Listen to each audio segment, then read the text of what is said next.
এই যে ট্যাক্স, এই গেইন ট্যাক্স আসলে একটা লেভেলের লোকের উপর এটা ইম্পোজ হবে। সেখানে ক্ষুদ্র বিনিয়োগকারীরা কতটুকু ক্ষতিগ্রস্ত হবে বা তাদের ইনকামের উপর কতটুকু আমাদের এক্ষেত্রে প্রভাব পড়বে।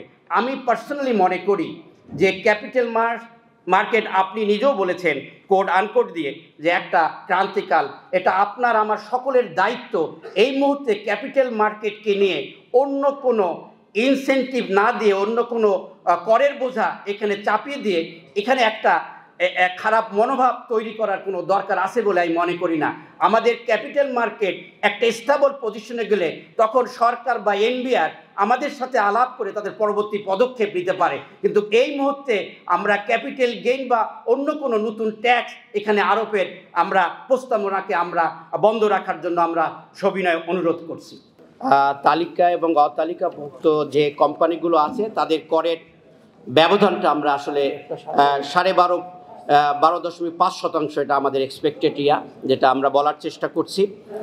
আমরা পার্সোনালি মনে করি যে আমরা যদি দেখি আমাদের যে ডাটা বলছে 2019 সালে আমাদের তালিকাভুক্ত কোম্পানির সংখ্যা ছিল 10টি, 2020 সালে হলো 8টি, 21 সালে হলো 20টি, আমাদের 22 সালে হলো 19টি এবং 23 সালে 10টি। এখন আমরা চাই যে যত বেশি পুঁজিবাজারে কোম্পানিকে তালিকাভুক্ত করা যায়, আমাদের সরকার তথা দেশের অর্থনৈতিক উন্নয়নে তত বেশি ভূমিকা রাখা সম্ভব। বিশেষ করে আমরা মনে করি এই পর্যায়ে এখন যদি কোম্পানিকে বা আমাদের যে একটা ক্রান্তিকাল চলছে আমাদের পুঁজিবাজারে, এই মুহূর্তে যদি আমরা ভালো ভালো কোম্পানি যদি না নিয়ে আসতে পারি, বড় কোম্পানি যদি না নিয়ে আসতে পারি, সেক্ষেত্রে পুঁজিবাজারের যে ক্রান্তিকাল সেটা থেকে উত্তরণ পাওয়া একটা আমাদের জন্য কষ্টসাধ্য হয়ে যাবে। কাজেই আমরা চাই যে কিভাবে এদেরকে একটা স্পেশাল ইনসেন্টিভ দিয়ে আমরা পুঁজিবাজারে অনেক ভালো ভালো কোম্পানি যারা এখনো আসেনি তাদেরকে আমরা আনার ব্যাপারে উৎসাহ প্রদান করতে পারি, সেটাই আমাদের মূল উদ্দেশ্য।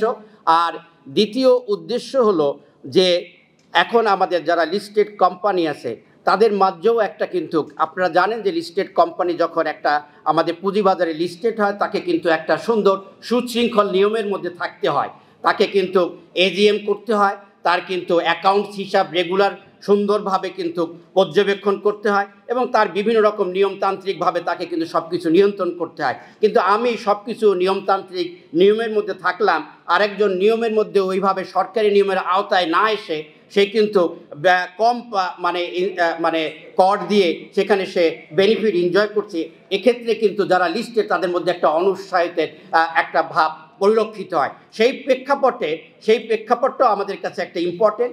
স্পেশালি আমি মনে করি এবছর যেহেতু পুঁজিবাজারের একটা ক্রান্তিকাল, এই ক্রান্তিকালে আমরা কিছু ইনসেন্টিভ হিসাবে আমরা মনে করি যে লিস্টেড নন লিস্টেড কোম্পানির মধ্যে এটাও একটা আমাদের বড় প্ল্যানিং, যে যদি আমরা 7.5% থেকে যদি আমরা 12.5% করি তাহলে হয়তো অনেক ভালো কোম্পানি, আপনারা জানেন যে অনেক গ্রিন ফ্যাক্টরি আমাদের আরএমজিতে রয়েছে, তারা কিন্তু এখনও কিন্তু লিস্টেডের আনটাচড অবস্থায় রয়ে গেছে। তাদের সাথে আমরা অলরেডি বসেছি, তাদের প্রবলেমগুলো সেগুলো আমরা জানার চেষ্টা করেছি।